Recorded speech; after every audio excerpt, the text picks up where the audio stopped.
ইন্নামা আনা বাশারুম মিসলুকুম ইউহা ইলাইয়া। আমার নবী বলছেন আমি তোমাদের মতো, আমি তোমাদের। এখন আপনি কি মত মনে করছেন আল্লাহ জানে আর আল্লাহর রাসূল জানে। আপনি কোন মত মনে করছেন? আমি আমাদের ইংল্যান্ডে ছিলাম, আমাদের ইন্ডিয়ান এক ভদ্রলোক, তো ওনার সাথে এই বিষয়গুলো নিয়ে কথা হচ্ছিল। ওই কথোপকথনগুলো আমি আপনাদেরকে বলি। কোন কোরআন বলছে নবী আমার মতো, নবী আমার মতো। তো আমি বলতেছি, আমিও বলতেছি নবী আমার মতো, কিন্তু মতো কি জিনিস, মত মানে কি এটা আগে জানতে হবে না? এখন আগে আমি নবীকে জিজ্ঞেস করি, নবী আপনি কার মতো? আমার কোরআন বলছে নবী বলে দেন তাদের মতো। এখন আমার নবী সৌমে বেসাল করতেছে, ধারাবাহিক না খেয়ে থাকা, ধারাবাহিক রোজা রাখা। সাহাবায়ে কেরাম দেখে, সাহাবায়ে কেরামও শুরু করেছে রোজা রাখতে। এক সাহাবী এসে বলতেছেন, ইয়া রাসূলুল্লাহ, সাহাবায়ে কেরাম তো রোজা রাখা শুরু করেছে, সবাই দুর্বল হয়ে যাচ্ছে। তখন আমার নবী বলেছেন, নাহা রাসূলুল্লাহ সাল্লাল্লাহু আলাইহি ওয়াসাল্লাম আনিল ওয়াসাল ফি সাওম।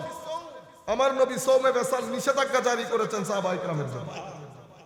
এক সাহাবী বলতেছেন, ইন্নাকা তুওয়াসিলু ইয়া রাসূলুল্লাহ সাল্লাল্লাহু আলাইহি ওয়াসাল্লাম, হুজুর আপনি যে করেন সওমে ওয়াসাল।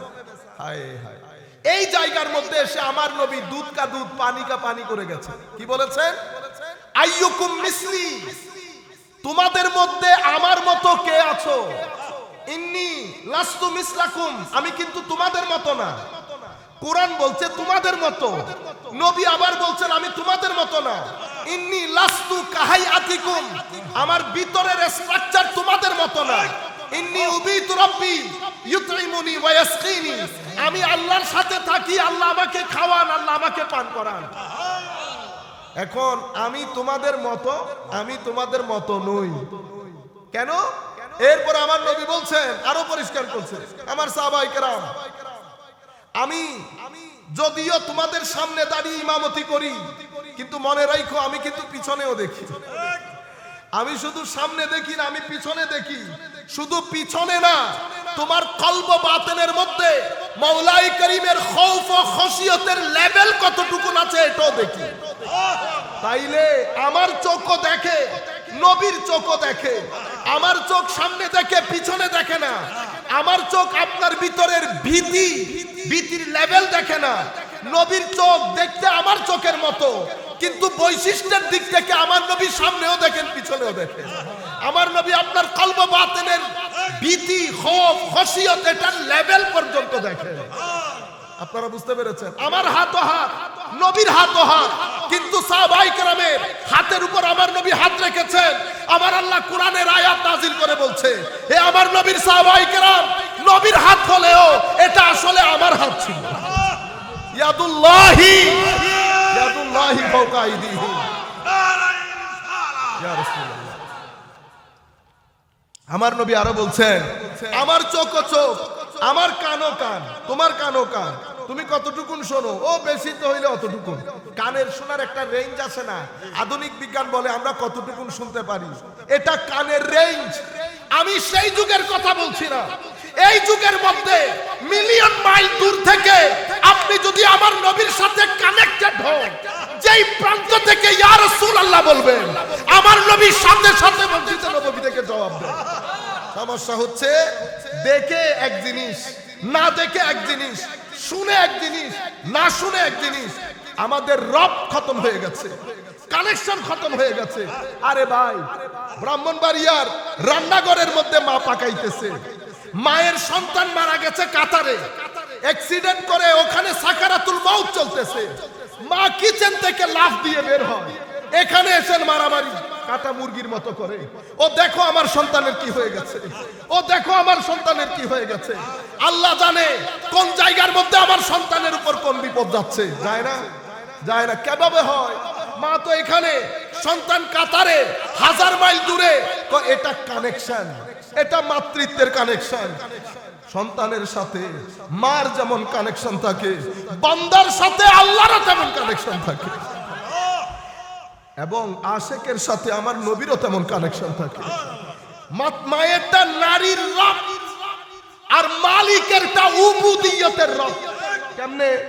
আল্লাহ রাব্বুল আলামিন আপনাকে চোখ দিয়েছে, কান দিয়েছে, নাক দিয়েছে, হাত দিয়েছে। আমার আল্লাহ এই পৃথিবীকে ডিজাইন করার সময় এখানে ভালোও দিয়েছে, মন্দও দিয়েছে, সুখও দিয়েছে, দুঃখও দিয়েছে, আলো দিয়েছে, অন্ধকারও দিয়েছে, খের সার সবকিছু দিয়েছে। আমার আল্লাহ আপনার কাছ থেকে কামনা করেন আপনি যেন চোখ দিয়ে ওই জিনিস দেখেন যেটা দেখার জন্য চোখকে বানানো হয়েছে। আপনি যেন কান দিয়ে ওটা শুনেন যেটা শোনার জন্য কানকে বানানো হয়েছে। আপনি ওই জিনিস পেটে দেন যেটা দেওয়ার জন্য পেটকে বানানো হয়েছে। আপনি যদি চোখ দিয়ে, কান দিয়ে, মুখ দিয়ে কুল কায়নাতের মধ্যে যেই খাইর, যেই মঙ্গল, যেই নূর দিয়ে আল্লাহ পৃথিবী সাজিয়েছেন, আপনি যদি আপনার পঞ্চ ইন্দ্রিয়কে এক মাস পজিটিভলি ব্যবহার করেন, উলামায়ে উম্মত সুফিয়ায়ে কেরাম বলছেন আল্লাহর ইজ্জতের কসম আপনার জবানের মধ্যে তাসির এসে যাবে। হাদিসে পাকের মধ্যে আমার নবী বলছেন, উম্মত তোমরা যদি এক সপ্তাহ চোখের হেফাজত করো, কয় সপ্তাহ? এক সপ্তাহ চোখের হেফাজত করলে মাওলায়ে করিম তোমাদের ইবাদতের মধ্যে বিরিয়ানির স্বাদ দান করবে। তোমাদের রুকু স্বাদযুক্ত হবে, সিজদা স্বাদযুক্ত হবে। সুফিয়ায়ে কেরাম বলছেন যেই ব্যক্তি 40 দিন একনিষ্ঠতার সাথে কাজ করেছে, ইখলাসের সাথে, যে কাজই করেছে ইখলাসের সাথে, আমার আল্লাহ সেই ব্যক্তির সিনার ভিতরে হিকমতের সমুদ্র বইয়ে দেবে, হিকমতের সমুদ্র বইয়ে দেবে। আফসোসের বিষয় হচ্ছে কানেকশন নষ্ট হয়ে গেছে, নামাজ দোয়া ছেড়ে দিয়েছি, আমরা আজীব তামাশার মধ্যে চলে গেছি। আমাদের জিন্দেগি, আমরা আজকে বিছানায় গিয়ে বেটা আমরা ত্যাগ করে দেখবো আমাদের জিন্দেগির মধ্যে পজিটিভিটি আছে কিনা। পজিটিভ এনার্জি যদি আপনি এখানে রাখতে চান, শরীরের জন্য যেমন শক্তি দরকার, মনের জন্য তেমন শক্তি দরকার। শরীরের শক্তি দিয়ে আপনি জিনিসপত্র উঠান, কাজ করেন, মনের শক্তি দিয়ে আপনি আপনার ভিতরের জগৎকে শান্তিময় করেন। আপনার ভিতরের জগতের শান্তি কখনো শরীরের শক্তি দিয়ে আসে না। টাকা প্রয়োজন, টাকার সুখ 3 দিন। আরো পৃথিবীতে যা কিছু করেন সবকিছু আপনাকে সুখ দেয় 3 থেকে 4 দিন। মনের সুখ এটা আপনার সব সময় আপনাকে সুখের ভিতরে রাখবে। আপনি যদি মনের ভিতর দেখে ডিপ্রেশন দূর করতে চান, মানসিক অশান্তি দূর করতে চান, আমাদের বর্তমানে ছেলেদের মধ্যে হতাশা বেড়ে যাচ্ছে, মানসিক অশান্তি বেড়ে যাচ্ছে, ডিপ্রেশন বেড়ে যাচ্ছে। আমি এগুলা কেমনে বুঝলাম? আপনি যদি সোসাইটিকে অ্যানালাইসিস করেন, যেই সোসাইটির মধ্যে ডিভোর্স রেট বেড়ে যাবে, বুঝতে হবে সেই সোসাইটির মধ্যে অস্থিরতা বেড়ে যাচ্ছে। অস্থিরতা কেন বাড়ে? আপনার সোসাইটির মধ্যে অশ্লীলতা বেড়ে গেছে। অশ্লীলতা কেন বাড়লো? কারণ আপনি মনের খাদ্য যখন দেওয়া বন্ধ করে দিয়েছেন, মন প্রটেস্ট করা শুরু করেছে। মন যখন প্রটেস্ট করে, মানুষ ভিতর থেকে অস্থির হয়ে যায়। তখন মানুষ শান্তি খোঁজে, কেউ মদে ডুবে থাকে, কেউ ড্রাগ ডিলিং এ ডুবে থাকে, আল্লাহ পাক জানে কোন অনাচারের মধ্যে ডুবে থাকে। সোসাইটির মধ্যে তখন আপনার প্রয়োজন বেড়ে যায়, প্রতিযোগিতা আপনি নেমে পড়েন। যেখান থেকে টাকা পান উঠিয়ে ঘরে আনেন, যেই হারামের টাকা ঘরে ঢুকে শান্তি বের হয়ে যায়। সন্তানের অশান্তি, পারিবারিক অশান্তি, স্ত্রীর সাথে অশান্তি, সব কিছুর মূল আপনি মানুষ, সেটা আপনি ভুলে গেছেন। আপনি মানুষ, আপনি নিরেট শয়তান না, আপনি নিরেট ফেরেশতা না, আপনি নিরেট হাইওয়ান না, আপনি মানুষ। আপনার ভিতরে আল্লাহ নূর দান করেছে, আপনার ভিতরে আপনাকে মাটি দিয়ে বানিয়েছে, আগুন, পানি, হাওয়া সবকিছু দিয়ে আপনার খামির তৈরি করেছে। একটা শরীর দিয়েছে, একটা মন দিয়েছে। শরীরের জন্য যেমন খাদ্য দরকার, মনের জন্য তেমন খাদ্য দরকার। শরীরের খাদ্য আমরা দেই, সে কারণে আমরা শারীরিকভাবে সুঠাম। আমরা আবার জিমের মধ্যেও যাই, শারীরিক শক্তি আসে। মনে রাখবেন, শরীর এবং মন একসাথে যদি চালাইতে না পারেন ইমব্যালেন্স হবে। যদি ইমব্যালেন্স হয়, আপনার দেশ আমেরিকা ইংল্যান্ডের মতো হবে। আমেরিকা ইংল্যান্ডের মধ্যে টাকা পয়সার অভাব নাই, ধন দৌলতের অভাব নাই, কিন্তু মনের শান্তির অভাব আছে। আমাদের দেশ আমেরিকা ইংল্যান্ডের চেয়ে শারীরিক স্বাস্থ্যের দিক থেকে আমাদের দেশ অনেক পিছিয়ে, কোনো সন্দেহ নাই, কিন্তু মানসিক স্বাস্থ্যের দিক থেকে আমার দেশ আমেরিকা বলেন, ইংল্যান্ড বলেন, স্ক্যান্ডিনেভিয়ান কান্ট্রি বলেন, ইউরোপিয়ান কান্ট্রি বলেন, সব দেশ থেকে মানসিক দিক থেকে আমার দেশ অনেক অনেক অনেক এগিয়ে। প্রশ্ন হচ্ছে, আপনার দেশের মানসিক স্বাস্থ্য এত ভালো হলো কেমনে? ঢাকা বিশ্ববিদ্যালয়ের কারণে, চট্টগ্রাম বিশ্ববিদ্যালয়ের কারণে। যদি বিশ্ববিদ্যালয়ের কারণে মানসিক স্বাস্থ্য ভালো থাকতো, পৃথিবীর নাম্বার 1 বিশ্ববিদ্যালয়গুলো তো ইউরোপে, ইংল্যান্ডে, আমেরিকাতে। তাইলে বোঝা যাচ্ছে বিশ্ববিদ্যালয় না, খুঁজে দেখবেন কোন কারণে আপনার মানসিক স্বাস্থ্য ভালো। আল্লাহর ইজ্জতের কসম, আউলিয়া ইকরামের কারণে, খানেকার কারণে, মাজারের কারণে, ঈদে মিলাদুল নবীর কারণে, মাহফিলগুলোর কারণে, এই সমস্ত বড় বড় উলামা ইকরামের বক্তব্যের কারণে মানসিক স্বাস্থ্য এখনো ভালো আছে।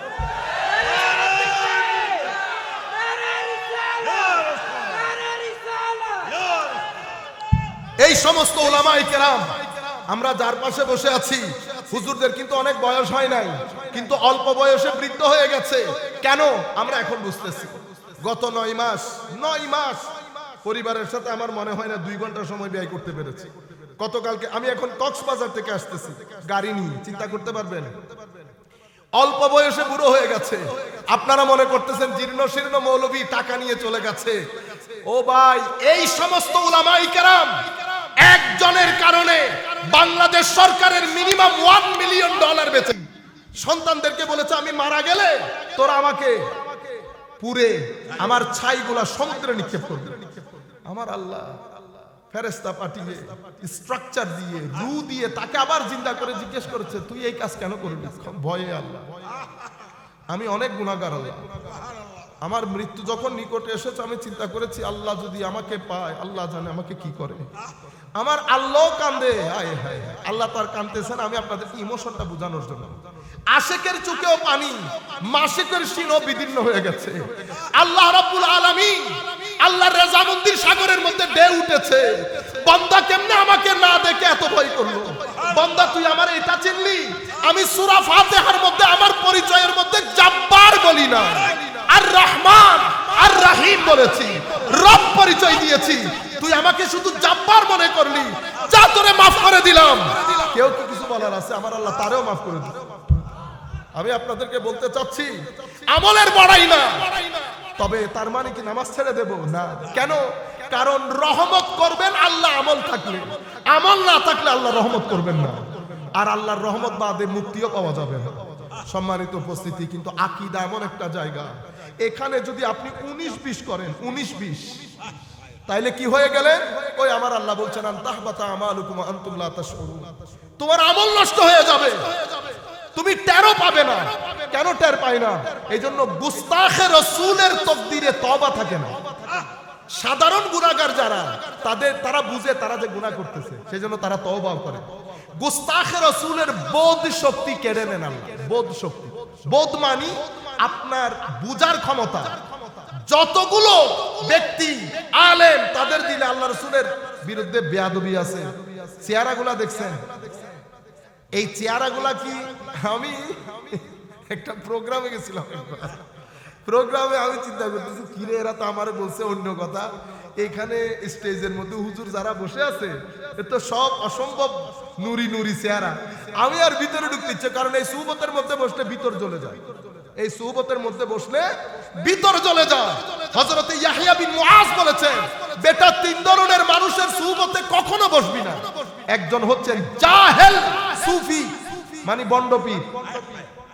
আরেকজন হচ্ছে দুনিয়ালোভী মৌলভী, যেই ব্যক্তি দুনিয়ার জন্য দিন বিক্রি করে দিয়েছে, শানের সালাতে বেয়াদবি করেছে, এবং আমার নবীর ইশক মহব্বতের মধ্যে বেয়াদবি করেছে। বড় বড় মানুষকে খুশি করতে গিয়ে, একটা দেশকে খুশি করতে গিয়ে, ইয়াবি উদিনাহু বিআরাদিন মিনাদ দুনিয়া, সামান্য 2 টাকার জন্য দিন বিক্রি করে দিয়েছে। সেই ধরনের মৌলবীর সাথে বসতে নিষেধ করেছে। এখন আমি এক কদম সামনে আসি তো 2 কদম পিছনে যাই, তো আমি জিজ্ঞেস করছি, বাইরে কোথায় দাওয়াত করছেন? হুজুর এখানে একটু মিক্স। আল্লাহ দূর বেটা, মিক্স এটা মিক্স নি, এখানে তো সবই এক ধরনের। তো মিক্স কোনটা? তো কোনার মধ্যে হুজুর বসা। আল্লাহ ভাই এটা ঠিক আছে, কোনার মধ্যে শুধু একজন। এটা আজীব বিষয়। আমি মাঝে মধ্যে চিন্তা করি, আল্লাহ এই কাজ কেন করলেন? লাখ গুনাহ করেন, চেহারা কখনো কালো হবে না। ইশকে রাসূল শানের সালাতে বিন্দু পরিমাণ বেয়াদবি করবেন, চেহারা বিকৃত হয়ে যাবে। গ্যারান্টির সাথে বলছি, চেহারা বিকৃত হবে।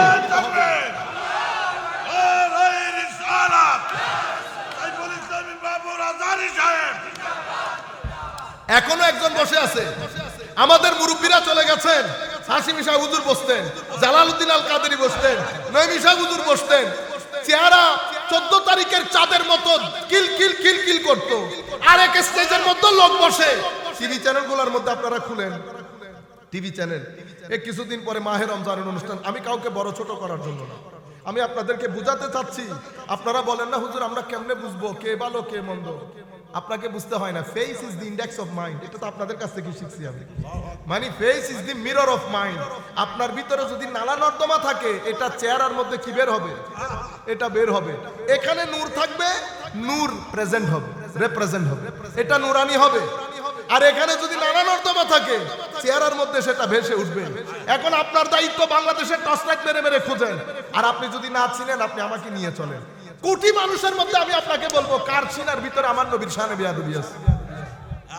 আমরা তো আমার ভাই ব্যাংকে জব করে, সে আমারে বলতেছে দুরু তুমি বাদ দাও, তুমি আমার এখানে হাঁটাই দাও, আমি বুঝতে পারবো কার কার ভিতরে আমার নবীর শানে বেয়াদবি আছে। ও আমাদের মুরব্বীদের চেহারা দেখেন, ইনারা যখন দুনিয়া থেকে চলে যান মুস্কি হাসি থাকে না, চেহারা হলুদ রঙের হয় কেন? ও ভাই শানের আমার নবীর মহব্বত বড় আজি, বড় আজি। আমরা এত গুনাহ করি, এত গুনাহ করি, এত গুনাহ করি, আমাদের চেয়ে তার বড় গুনাহগার কেউ নাই। কিন্তু দেখেন এরপরও আল্লাহ রাব্বুল আলামিন, আচ্ছা আরেকটা না বললাম, আল্লাহুম্মা সাল্লি আলা সাইয়্যিদিনা মাওলানা মুহাম্মদ ওয়া আলা আলি সাইয়্যিদিনা মাওলানা মুহাম্মদ। আখেরি কথার মধ্যে এসে গেছে। সম্মানিত উপস্থিতি, 89 বার প্রত্যেক জায়গার মধ্যে আমার নবীর আদব শিখিয়েছেন আল্লাহ। কেন?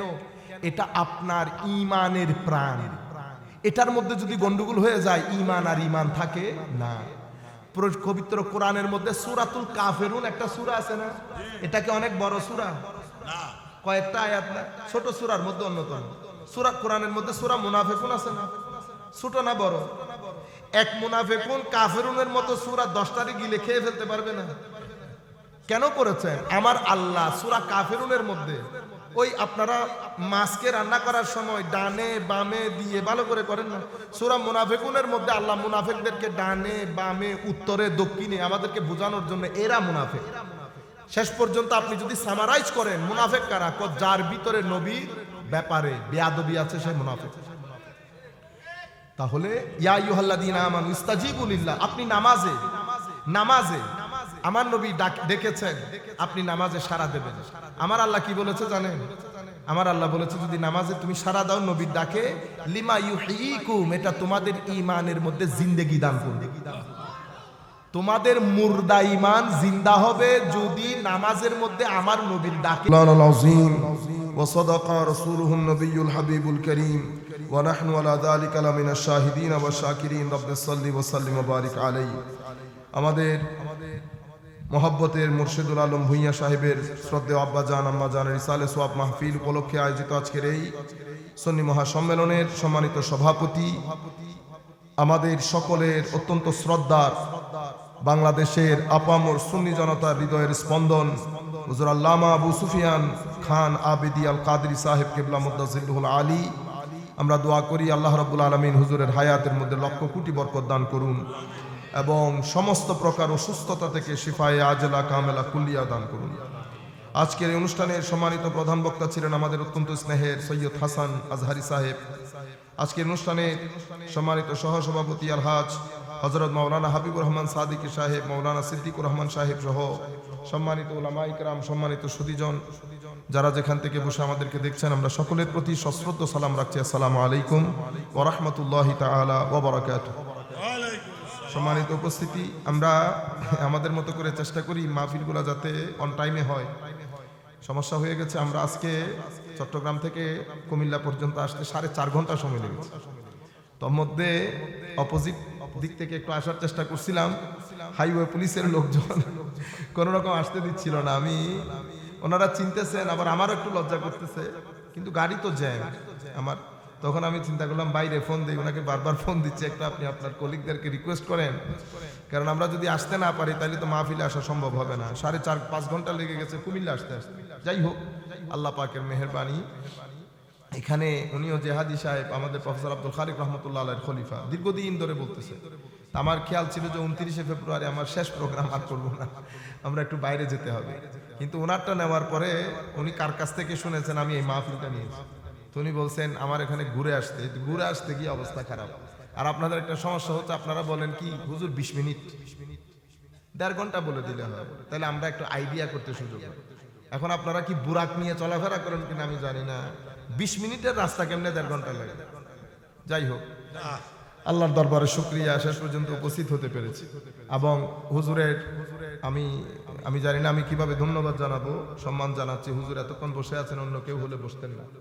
আপনারা দোয়া করেন, এমনিতে আমাদের মুরব্বী সব একে একে চলে গেছেন। আমরা দোয়া করি আল্লাহ রাব্বুল আলামিন হুজুরকে যেন সুস্থতার সাথে দীর্ঘ হায়াত দান করেন। সম্মানিত উপস্থিতি, আমরা আলোচনা দীর্ঘায়িত করব না। একটা নির্দিষ্ট পয়েন্টের উপর ওখান থেকে যেখানে ছেড়ে এসেছে ওই জায়গা থেকে আমি একটা পয়েন্ট ক্লিয়ার করব ইনশাআল্লাহ। আমাদের দ্বীনের ভিত্তি 3টা জিনিসের উপর স্থাপন করা হয়েছে। হঠাৎ করে একদিন হযরতে জিবরিল আমিন আমার নবীর দরবারে তশরিফ আনলেন। উনি সাহাবায়ে কেরাম বসা, আপনারা কথাটা একটু খেয়াল করবেন। উনি সাহাবায়ে কেরামকে এভাবে সরিয়ে আমার নবীর একেবারে কাছে আসলেন, আমার নবীর হাঁটুর সাথে হাঁটু লাগিয়ে বসেছে, হাঁটুর সাথে হাঁটু লাগাইয়া বসেছে। জিবরিল আমিন হলো নূরের কোনো শারীরিক অবয়ব থাকে না। নূরকে যদি শরীরের অবয়ব দেওয়া হয় সেটার মধ্যে শারীরিক বৈশিষ্ট্য থাকে না। আমি এটা ধরতে পারতেছি কেন? কারণ এটার একটা ফিজিক্যাল স্ট্রাকচার আছে, শারীরিক অবয়ব আছে, সেজন্য আমি এটা টাচ করতে পারতেছি।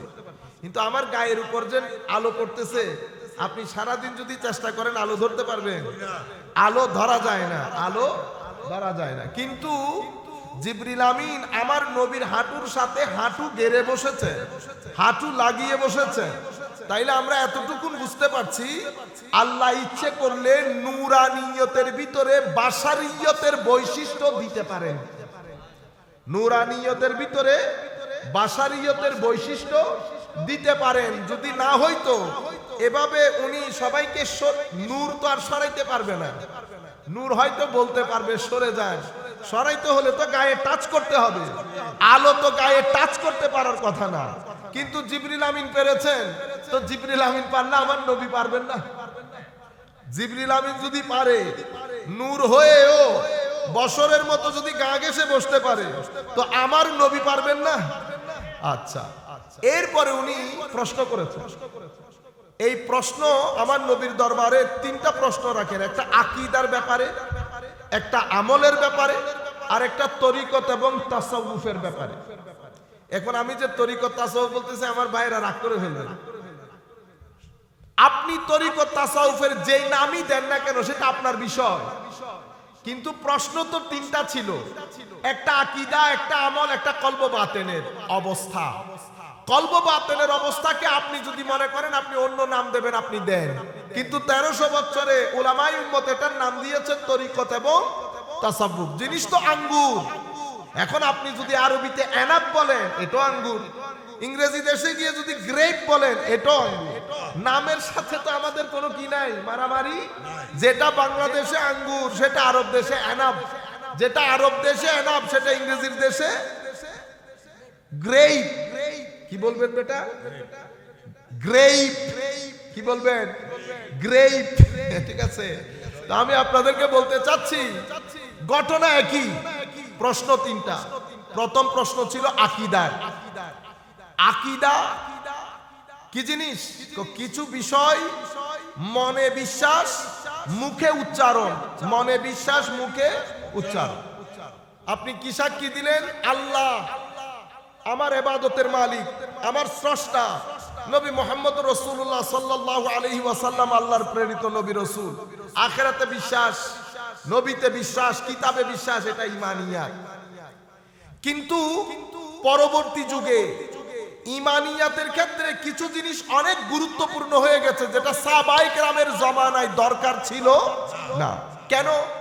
কারণ সাহাবায়ে কেরামকে আদব শিখিয়েছেন খুদ আমার আল্লাহ। সেই কারণে সাহাবায়ে কেরাম নবীকে যে আদব দেখিয়েছেন, এটা পৃথিবীর বুকে কোনো ব্যক্তির পক্ষে সম্ভব না। সাহাবায়ে কেরাম যে তাজিম, যে ইশক, যে আদব দেখিয়েছেন, এটা ওনারা কিভাবে পেরেছেন? এটা পেরেছেন কারণ আমার আল্লাহ খুদ তাদেরকে নবীর আদব শিখিয়েছেন। আপনি দেখেন কোরআনে পাকের মধ্যে আল্লাহ রাব্বুল আলামিন আমাদেরকে যে সম্বোধন করেন, যে প্যাটার্নে দুই ভাবে করে, ইয়া আইয়ুহান নাস, ইয়া আইয়ুহাল্লাযীনা আমানু। এখন আপনি যদি কোরআন শরীফ না পড়েন আপনি তো এগুলা জানবেন না, বুঝতে পেরেছেন? এখন কোরআন শরীফ না পড়ে যদি আপনি এশকে রাসূল বলেন আমার নবী নারাজ হবে, আমার নবী নারাজ হবে। আপনি এশকে রাসূলের কথা বলে যদি নামাজ না পড়েন আমার নবী নারাজ হবেন। এটা কোন ধরনের আশিকে রাসূল যিনি কোরআন শরীফ পড়তে জানেন না? এটা কোন ধরনের আশিকে রাসূল যিনি নামাজ পড়েন না? আশিকে রাসূল কখনো বেনামাজি হয় না। আশিকে রাসূল মুআদ্দব হয়, মুত্তাকি পরহেজগার হয়, ভদ্র হয়, নম্র হয়, সহনশীল হয়। আশিকে রাসূল আল্লাহর সহি বান্দা হয়। তাহলে ইয়া আইয়ুহান নাস, ইয়া আইয়ুহাল্লাযীনা আমানু, ইয়া আইয়ুহান নাস পবিত্র কোরআনে 20 বার এসেছে। কয়বার? 20 বার। 10 বার মক্কা শরীফে, 10 বার মদিনা শরীফে। ইয়া আইয়ুহান নাস বলে যখন আল্লাহ সম্বোধন করেন, আল্লাহ আমাদেরকে আল্লাহতে বিশ্বাস, পরকালে বিশ্বাস, নবীতে বিশ্বাস, আল্লাহর অস্তিত্ব, আসমান জমিনের সৃষ্টি, আল্লাহর গ্রেটনেস, এই বিষয়গুলো আল্লাহ তুলে ধরে ইয়া আইয়ুহান নাস যখন বলবে। যেমন ইয়া আইয়ুহান নাস উবুদু রাব্বাকুমুল্লাযী খালাকাকুম ওয়াল্লাযীনা মিন ক্বাবলিকুম লাআল্লাকুম তাত্তাকুন আল্লাযী জাআলা লাকুমুল আরদা ফিরাশা ওয়াস সামাআ বিনাআ। এভাবে আসমানের গ্রেটনেস, জমিনের সৃষ্টি, উপর থেকে পানি বর্ষণ, আল্লাহ আল্লাহর মহানত্বের বর্ণনা দিয়েছেন। কি জন্য? আল্লাহ বলতেছেন এগুলা দেখো না, দেখার পরে তুমি এবার আমার ইবাদত করো। এটা ইয়া আইয়ুহান নাসের বিষয়বস্তু। তাইলে ইয়া আইয়ুহান নাসের বিষয়বস্তু কি? বিশ্বাস, আল্লাহর মহানত্ব, আসমান জমিনের সৃষ্টি, পরকালে বিশ্বাস, এগুলা হচ্ছে ইয়া আইয়ুহান নাসের বিষয়বস্তু। দ্বিতীয় ইয়া আইয়ুহাল্লাযীনা আমানু 89 বার কোরআনে পাকের মধ্যে এসেছে। কয়বার? 89 বার। এই 89 বারের মধ্যে একবারও মক্কা শরীফে আসে নাই। 89 বারের মধ্যে 89 বার মদিনা শরীফে এসেছে। মনে রাখবেন, মুমিন আর মুসলিম দুইটার মধ্যে ফারাক আছে। মুসলিম হচ্ছে এখনো ইম্যাচিওর, মানে নাবালেগ, ধর্ম গ্রহণ করেছে কিন্তু ধর্মের নূর এখনো তার কলব বাতেনের মধ্যে যায় নাই। কেন? কারণ কলব বাতেনের মধ্যে আকীদার নূর যাওয়ার জন্য সবচেয়ে বড় শর্ত হচ্ছে আপনার ভিতরে ইশকে রাসূল থাকা। আমার নবীর আদব, তাজিম, ইশক বাদে ঈমান নূর হয়ে আপনার ভিতরের জগতে যায় না। সেই কারণে গ্রাম থেকে কিছু লোক এসেছে, তারা বলতেছে ওয়াকালাতিল আরাব, গ্রামীণ লোকরা বলতেছে আমরা মুমিন হয়েছি। আমার আল্লাহ বলতেছেন হাবিব তাদেরকে বলে দেন আমি মুমিন হয়েছে, এই কথা যেন তারা না বলে। তো কি বলবে? তো তাদেরকে বলতে বলেন আসলাম না বলতে, আমি মুসলমান হয়েছি। কেন? তো কারণ এখনো পর্যন্ত ঈমানের ভিতরের জিনিস তাদের ভিতরে এখনো ঢুকে নাই।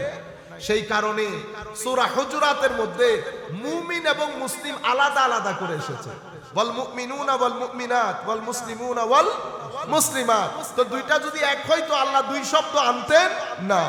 প্রত্যেক মুমিন মুসলিম, কিন্তু প্রত্যেক মুসলিম মুমিন নয়। সেই কারণে এই আয়াতের মধ্যে আল্লাহ মুসলিমকে সম্বোধন করে নাই, মুমিনকে করছে। ইয়া আইয়ুহাল্লাযীনা আমানু, ও পাক্কা মুমিন, যাদের ঈমানের মধ্যে পারফেকশন আছে, যাদের ঈমানের মধ্যে ইশক আছে, আদব আছে, আমল আছে, তাদেরকে সম্বোধন করে আমার আল্লাহ বলছেন। তার আগে এটা জেনে নেন, ইয়া আইয়ুহান নাসের বিষয়বস্তু বুঝতেছে।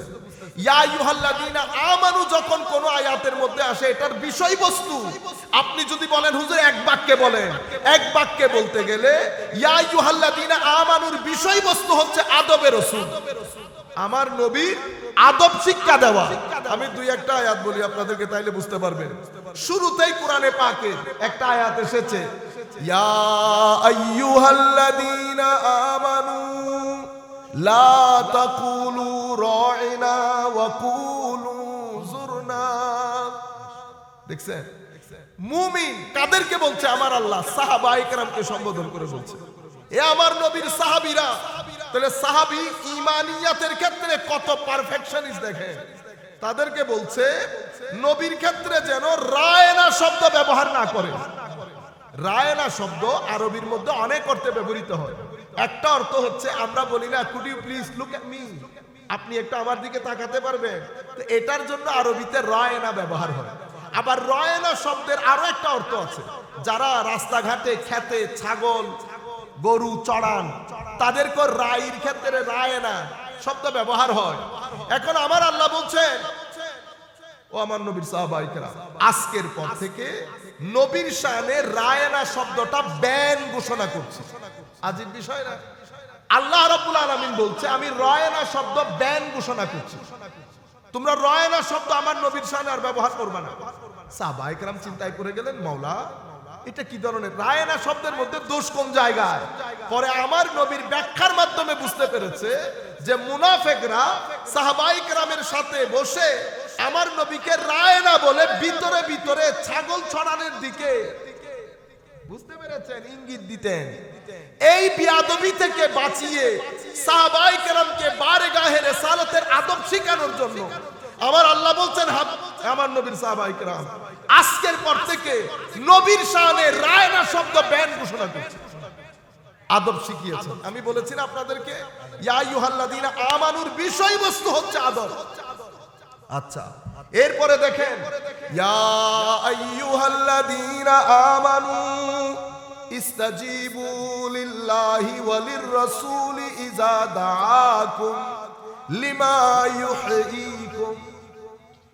আমার আল্লাহ বলছেন, ও আমার নবীর সাহাবায়ে কেরাম, তোমরা আল্লাহ এবং রাসূলের ডাকে সাড়া দাও, আল্লাহ এবং রাসূলের আহ্বানে সাড়া দাও। কখন? ইজা দাআকুম, যখন তিনি আহ্বান করেন।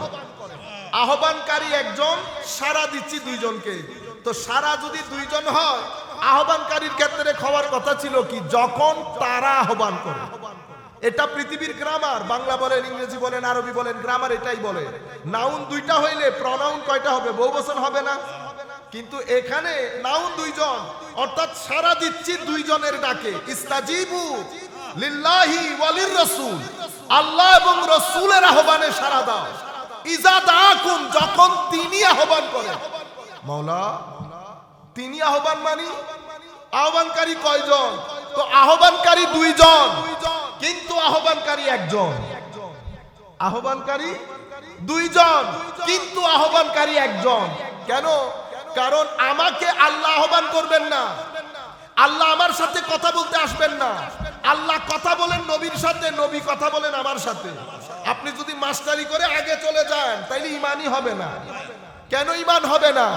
কারণ আমাদের ঈমানের মূল শিকড়, প্রাণ তাওহীদ। কি জিনিস? তাওহীদ। তাওহীদ মানে আল্লাহ এক, অদ্বিতীয়, শুরু নাই, শেষ নাই, ডান নাই, বাম নাই, সামনে নাই, পিছনে নাই, উপর নাই, নিচ নাই, টাইমের স্পেস থেকে পুত পবিত্র। আল্লাহ রাব্বুল আলামিন কারো মতো না, কোনো সাদৃশ্য নাই। ধরন, গঠন, আকৃতি, প্রকৃতি কোন দিক থেকে আল্লাহর কোনো মেসাল নাই। লাইসা কামিসলিহি শাই, কোন দিক থেকে আল্লাহ কারো মতো না। মাওলা তো এখন মতো না, তো আপনার অনুসরণ কেমনে করব? মতো তো না। এই জন্য আল্লাহ বলছেন লাইসা কামিসলিহি শাই, আল্লাহর কোনো মিছিল নাই। মাওলা মিছিল না থাকলে আমার যদি আপনাকে অনুকরণ করতে ইচ্ছে করে, কেমনে ইচ্ছে, আমি অনুকরণ কেমনে করব? আপনাকে মহব্বত কেমনে করব? আপনার অনুগত্য কেমনে করব? তো আমার আল্লাহ বলছেন আমার তো মিছিল নাই, আমি মিছিল আলা একজনরে পাঠাইছি। মিছিল আলা একজনরে পাঠাইছি। কুল ইন্নামা আনা বাশারুম মিসলুকুম ইউহা ইলাইয়া। আমার নবী বলছেন আমি তোমাদের মতো, আমি তোমাদের। এখন আপনি কি মত মনে করছেন আল্লাহ জানে আর আল্লাহর রাসূল জানে। আপনি কোন মত মনে করছেন? আমি আমাদের ইংল্যান্ডে ছিলাম, আমাদের ইন্ডিয়ান এক ভদ্রলোক, তো ওনার সাথে এই বিষয়গুলো নিয়ে কথা হচ্ছিল। ওই কথোপকথনগুলো আমি আপনাদেরকে বলি। কোরআন বলছে নবী আমার মতো, নবী আমার মতো। তো আমি বলতেছি, আমিও বলতেছি নবী আমার মতো। কিন্তু মতো কি জিনিস, মতো মানে কি, এটা আগে জানতে হবে না? এখন আগে আমি নবীকে জিজ্ঞেস করি, নবী আপনি কার মতো? আমার কোরআন বলছে নবী বলে দেন তাদের মতো। এখন আমার নবী সৌমে বেসাল করতেছে, ধারাবাহিক না খেয়ে থাকা, ধারাবাহিক রোজা রাখা। সাহাবায়ে কেরাম দেখে, সাহাবায়ে কেরামও শুরু করেছে রোজা রাখতে। এক সাহাবী এসে বলতেছেন, ইয়া রাসূলুল্লাহ, সাহাবায়ে কেরাম তো রোজা রাখা শুরু করেছে, সবাই দুর্বল হয়ে যাচ্ছে। তখন আমার নবী বলেছেন, নাহা রাসূলুল্লাহ সাল্লাল্লাহু আলাইহি ওয়াসাল্লাম আনিল বিসাল ফি সাওম। আমার নবী সৌমে বেসাল নিষেধাজ্ঞা জারি করেছেন সাহাবায়ে কেরামের জন্য। এক সাহাবী বলতেছেন, ইন্নাকা তুওয়াসিলু ইয়া রাসূলুল্লাহ সাল্লাল্লাহু আলাইহি ওয়াসাল্লাম, হুজুর আপনি যে করেন সৌমে বেসাল। হায় হায়, এই জায়গার মধ্যে এসে আমার নবী দুধ কা দুধ পানি কা পানি করে গেছে। কি বলেছেন?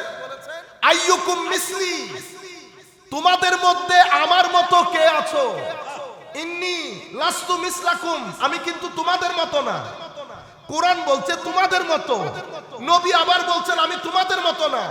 ইন্নী লাস্তু কাহাইয়াতিকুম, আমার ভিতরের স্ট্রাকচার তোমাদের মতো না। ইন্নী উবিতু রাব্বি ইউতইমুনি ওয়া ইয়াসকিনি, আমি আল্লাহর সাথে থাকি, আল্লাহ আমাকে খাওয়ান, আল্লাহ আমাকে পান করান। এখন আমি তোমাদের মতো, আমি তোমাদের মতো নই। কেন? এরপর আমার নবী বলছেন, আরো পরিষ্কার করছেন, আমার সাহাবায়ে কেরাম, আমি যদিও তোমাদের সামনে দাঁড়িয়ে ইমামতি করি, কিন্তু মনে রাখো আমি কিন্তু পিছনেও দেখি। আমি শুধু সামনে দেখি না, আমি পিছনে দেখি। শুধু পিছনে না, তোমার কলব বাতিনের মধ্যে মাওলাই করিমের খৌফ ও খশিয়তের লেভেল কতটুকু আছে এটাও দেখি। তাইলে আমার চোখও দেখে, নবীর চোখও দেখে। আমার চোখ সামনে দেখে, পিছনে দেখে না।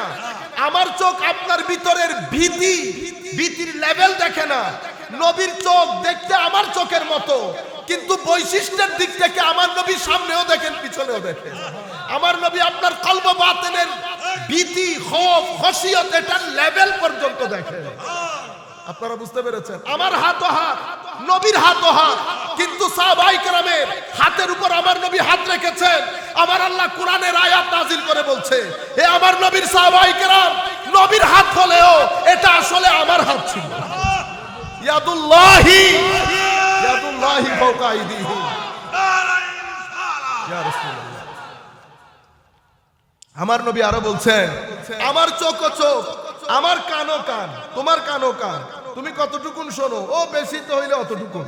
কানের শোনার একটা রেঞ্জ আছে না? আধুনিক বিজ্ঞান বলে আমরা কতটুকুন শুনতে পারি, এটা কানের রেঞ্জ। আমি সেই যুগের কথা বলছি না।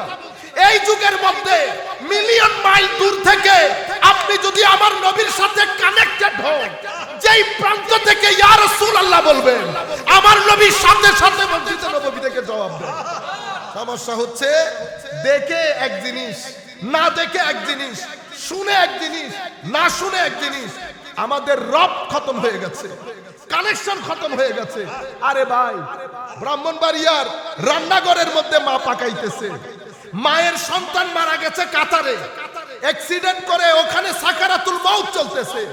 মা কিচেন থেকে লাফ দিয়ে বের হয়, এখানে এসে মারামারি কাটা মুরগির মতো করে। ও দেখো আমার সন্তানের কি হয়ে গেছে, ও দেখো আমার সন্তানের কি হয়ে গেছে। আল্লাহ জানে কোন জায়গার মধ্যে আমার সন্তানের উপর কোন বিপদ যাচ্ছে। যায় না, যায় না। কিভাবে হয়? মা তো এখানে, সন্তান কাতারে, 1000 মাইল দূরে। এটা কানেকশন, এটা মাতৃত্বের কানেকশন। সন্তানের সাথে মার যেমন কানেকশন থাকে, বান্দার সাথে আল্লাহরও তেমন কানেকশন থাকে, এবং আশেকের সাথে আমার নবীরও তেমন কানেকশন থাকে। মায়েরটা নারীর রব, আর মালিকেরটা উবুদিয়তের রব। কেমনে? আল্লাহ রাব্বুল আলামিন আপনাকে চোখ দিয়েছে, কান দিয়েছে, নাক দিয়েছে, হাত দিয়েছে। আমার আল্লাহ এই পৃথিবীকে ডিজাইন করার সময় এখানে ভালোও দিয়েছে, মন্দও দিয়েছে, সুখও দিয়েছে, দুঃখও দিয়েছে, আলো দিয়েছে, অন্ধকারও দিয়েছে, খের সার সবকিছু দিয়েছে।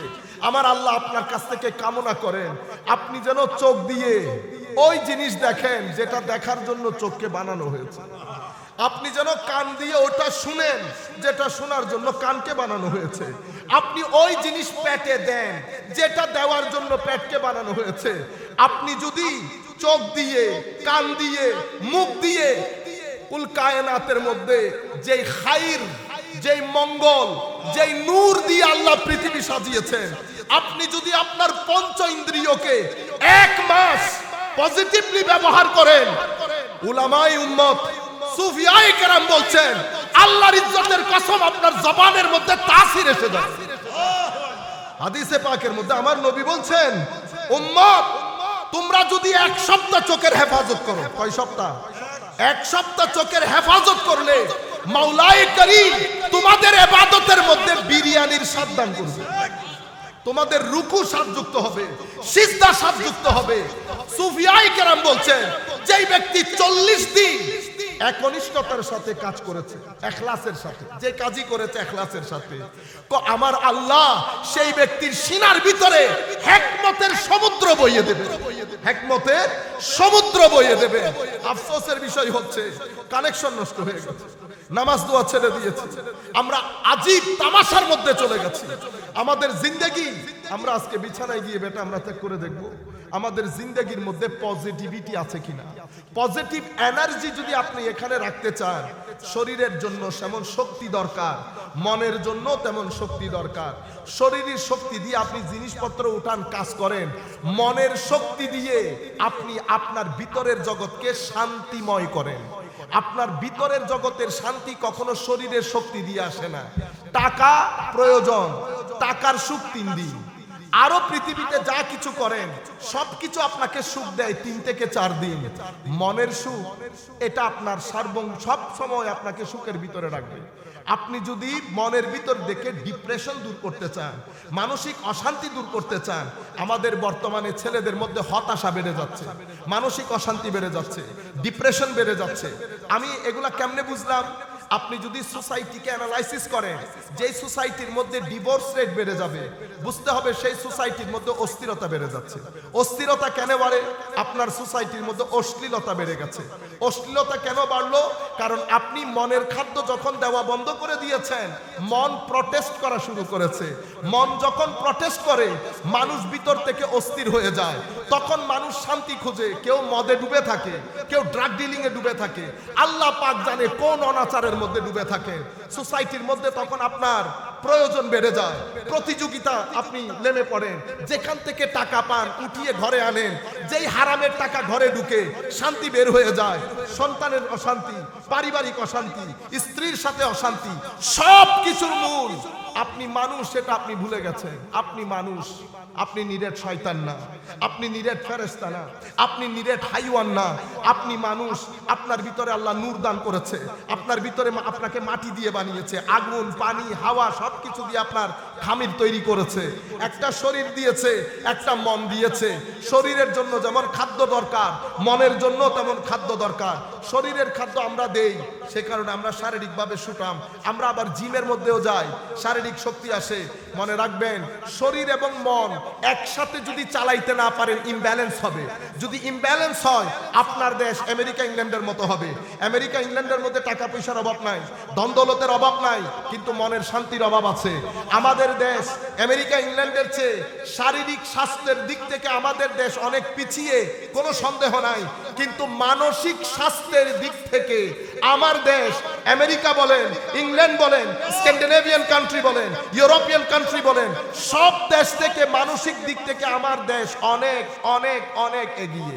প্রশ্ন হচ্ছে, আপনার দেশের মানসিক স্বাস্থ্য এত ভালো হলো কেমনে? ঢাকা বিশ্ববিদ্যালয়ের কারণে, চট্টগ্রাম বিশ্ববিদ্যালয়ের কারণে।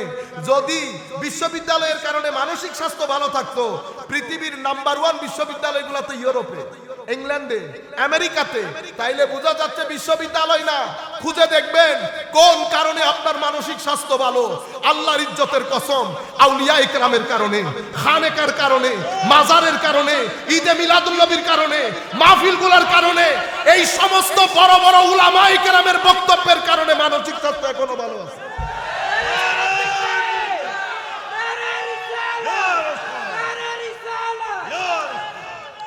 এই সমস্ত উলামা ইকরাম, আমরা যার পাশে বসে আছি, হুজুরদের কিন্তু অনেক বয়স হয় নাই, কিন্তু অল্প বয়সে বৃদ্ধ হয়ে গেছে।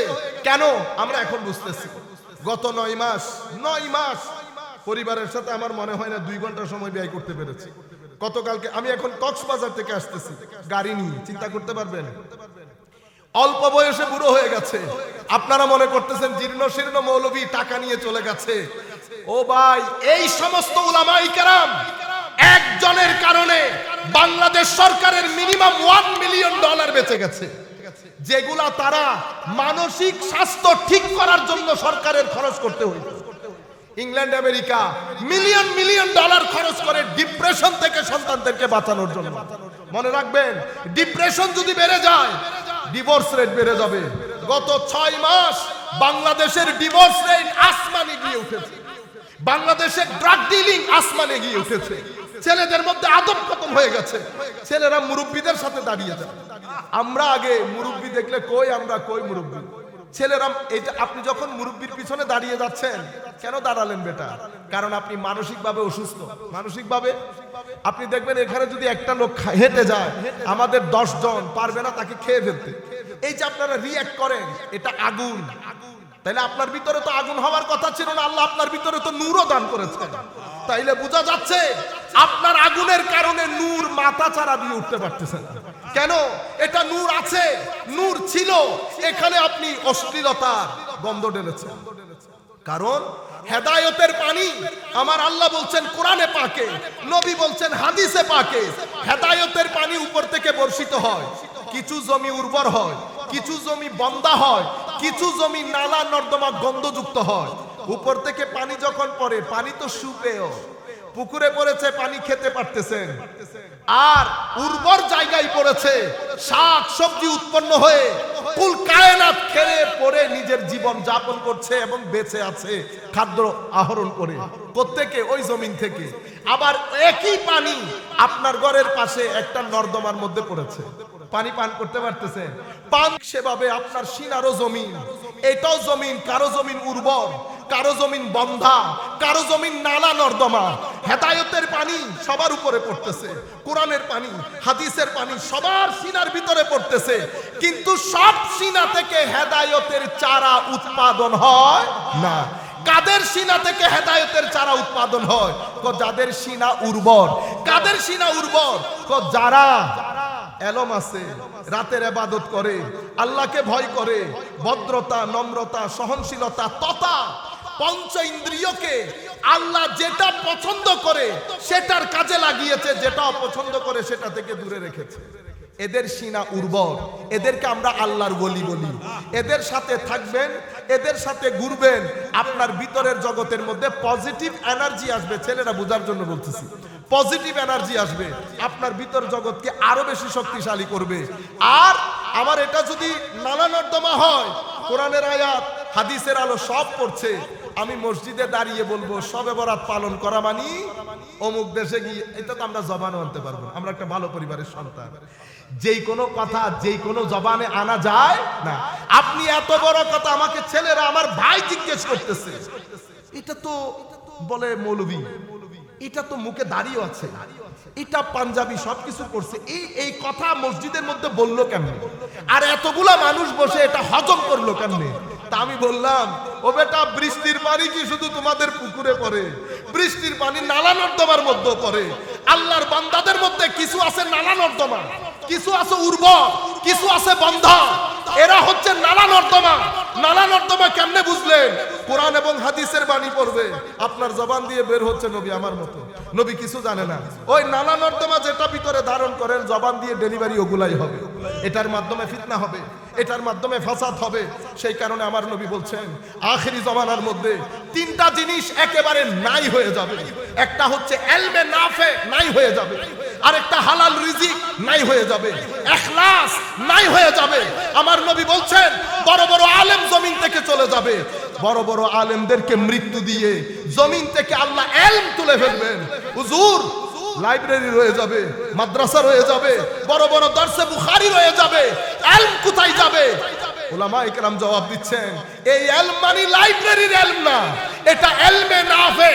কারণ একটা হচ্ছে বই, পৃষ্ঠার জ্ঞান মাথায় চলে যায়, সেই পৃষ্ঠার লাইনের ভিতরে মাওলাই করিম যেই নূর রেখেছেন সেটা সিনার ভিতরে এসে যায়। সেই নূরের জন্য নিজের সিনাকে তৈরি করতে হয়, নামাজ লাগে, সিজদা লাগে, আল্লাহ রাব্বুল আলামিনের খলকে খুদা বান্দাদের খেদমত লাগে, সিনার ভিতরে তখন নূর আসে। এই নূরহীন যখন হয় তখন এটা নালা নর্দমা হয়ে যায়, জ্ঞান থাকে, উপকারী জ্ঞান হয় না। সুফিয়ায়ে কেরাম বলছেন জ্ঞান উপকারী কোনটা? যেই জ্ঞান মানুষের ভিতরে আল্লাহর খৌফ ও খশিয়ত সৃষ্টি করে, আদব সৃষ্টি করে। আদব হারিস আল মুহাসিবি রাদিয়াল্লাহু তাআলা আনহু কাশফুল মাহজুবের মধ্যে দাতা গঞ্জ বখশ আলী হুজবেরি বলছেন, আপনারা আমি কিছুক্ষণের মধ্যে শেষ করে দেব। দাতা গঞ্জ বখশ আলী হুজবেরি লিখছেন কাশফুল মাহজুবের মধ্যে, দাতা গঞ্জ বখশ আলী হুজবেরি কি আজকের যুগের বলি। হুজুর গৌসুল আজম দুনিয়াতে আসার 140 বছর আগে ইন্তেকাল করেছে। তাইলে আমরা ভাগ করার সময়, আমরা যারা তাসাউফ তরিকত পড়ি, আমরা ভাগ করার সময় কি করি? হুজুর গৌসুল আজমের আগে, হুজুর গৌসুল আজমের পরে। হুজুর গৌসুল আজমের আগের সময়টাকে আমরা 3 ভাগে ভাগ করি। প্রথম ভাগ কারা? বায়জিদ বিস্তামি, হারিস আল মুহাসিবি, ইমাম কালবি, ইমাম সারি সাকাতি, মারুফ আল কারখি, জুনায়েদ বাগদাদি, হাবিব আল আজমি। ইনারা হচ্ছেন তাবেউ তাবেঈনদের সাথে যাদের ফিট লাগানো। আপনি মনে করতেছেন বাংলাদেশ, ইন্ডিয়া, পাকিস্তান, ও তাবেউ তাবেঈনদের সাথে যাদের, ইয়াহইয়া বিন মুআজ, ইনারা তো তাবেউ তাবেঈন। হারিস আল মুহাসিবি, ইনারা তো একেবারে তাবেউ তাবেঈনদের সাথে ইনাদের পিঠ লাগানো। আদব দেখেন কেমন। হারিস আল মুহাসিবি রাদিয়াল্লাহু তাআলা আনহু 20 বছর দুজানু হয়ে বসতেন, কখনো ট্যাক লাগিয়ে এভাবে বসতেন না। মুরিদরা বলতেছেন হুজুর বয়স হয়ে গেছে, কষ্ট লাগে না, আপনি বসেন না কেন? তখন হুজুর 2 চোখ বেয়ে পানি পড়ছে, কবেটা আমার বসতে ইচ্ছে করে, কিন্তু আমি তো একজনের গোলাম। গোলাম কেমনে মালিকের সামনে ট্যাক লাগাই বসে? গোলাম কেমনে মালিকের সামনে? এই কথাগুলো এখন যখন আমি আপনাদেরকে বলছি, আপনারা মনে করতেছেন দুরু ফানি কেন? কারণ এমন একটা সময়ের মধ্যে আমরা বসে আছি যেটা নিরাট বেয়াদবির সময়, যেটা নিরেট ইগোইস্টিক সোসাইটি বলি আমরা। ইগোইস্টিক সোসাইটি মানে আমিও একজন। ফেসবুকের মধ্যে দেখেন না, সবাই কমেন্ট করে, সবাই গালি দিয়ে দেয়, কারণ প্রত্যেকেই চায় আমিও একজন। সেই কারণে আদব লেহাজ খতম হয়ে গেছে। সেই কারণে এই কথাগুলো আপনাদের বুঝে আসবে না। হযরতে খুদ দাতা গঞ্জ বখশ আলী হুজবেরি বলছেন,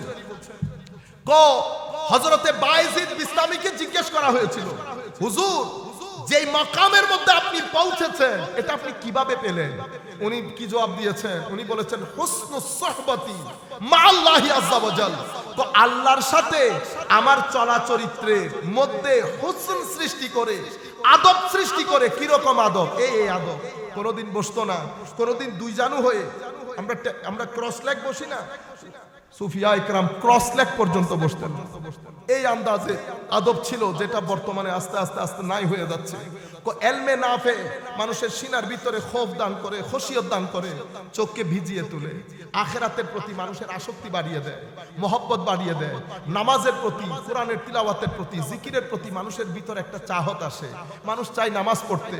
যখন আপনার ভিতরে এই পজিটিভ পরিবর্তন হবে, তাইলে বুঝতে পারবেন যে আলেম আপনাকে কথাগুলা বলছে, ওনার এলমগুলা এলমে নাফে, এলমে নাফে।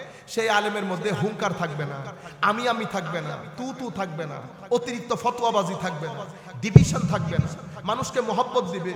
এশকে রসুল, যখন এশকে রসুলের কথাগুলো শুনবেন, আপনি এশকে রসুলের সমুদ্রে মনে করবেন আপনি বইতেছেন রীতিমতো। সেই এলমকে এলমে নাফে বলে। আমার নবী বলছেন সেই এলমগুলা উঠে যাবে। কিভাবে? বড় বড় আলেম তাদের সিনাগুলা নিয়ে জমিনের ভিতরে ঢুকে যাবে, এলম আস্তে আস্তে জমিন থেকে উঠে যাবে।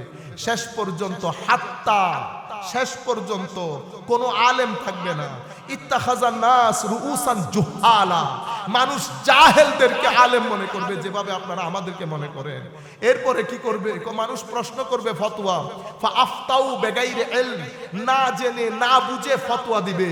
ফাদাল্লু ওয়া আদাল্লু, নিজেও পথভ্রষ্ট হবে, মানুষকেও পথভ্রষ্ট করবে। সেই জমানার মধ্যে আমার নবী বলছেন, ইন্নাল ঈমান লা ইয়ারিজু ইলাল মাদিনা, ঈমান মদিনা শরীফের দিকে পালিয়ে যাবে। কামা তারিজুল হাইয়াতু ইলা জুহরিহা, যেভাবে সাপ নিজেকে বাঁচানোর জন্য গর্তে ঢুকে যায়, মসজিদ থাকবে, মাদ্রাসা থাকবে, আমরা থাকবো, কিন্তু ইমানের কোনো জায়গা হবে না। কেন? কারণ ইমান ইশকে রাসূলের নাম, ইমান খৌফ ও খাশিয়াতে রাব্বানির নাম, ইমান মোহাব্বতে আলে বাইতের নাম, ইমান তাজিমে সাহাবায়ে কেরামের নাম, ইমান নিসবতে আউলিয়ার নাম, ইমান ইখলাসের নাম, ইশকের নাম, আদবের নাম, ফানার নাম, তাওয়াদু, ইনকিসারি, ওয়ারা, তাকওয়া, খৌফ, খাশিয়াত, এগুলোর নাম ইমান। কিন্তু সেই ইমান আজকের যুগে এখন আমরা আরেক দান্দায় চলে গেছি। সম্মানিত উপস্থিতি, এখন সময় এসেছে আমরা ফিরে আসি জায়গায়। কেন? কারণ কবরের দুনিয়ার কথা আমি আপনাদেরকে বলবো না, আমার আল্লাহ বড় দয়ালু, কবরে আমার আল্লাহ আপনাদেরকে ক্ষমা করে দেবে। আমি দুনিয়ার কথা আপনাদেরকে বলতেছি। আপনারা এখনো আমার বয়সী, আমার চেয়ে কম বয়সী যারা আছেন, আপনারা বেটা শান্তি পাবেন না। আপনারা যেটা মনে করতেছেন পৃথিবী সেরকম না। আমাদের মা বাবারও একটা ভুলের মধ্যে আছে। ছেলেকে মানুষের মতো মানুষ করানোর জন্য আমি শহরে চলে গেছি, আত্মীয় স্বজন ছেড়ে দিয়েছি। আপনি বুঝেনই না মানুষ কাকে বলে। আপনি ঘরের মধ্যে বসে নিজেকে আগে জিজ্ঞেস করেন, মানুষ আপনি কি কি জিনিস আছে আপনার ভিতরে?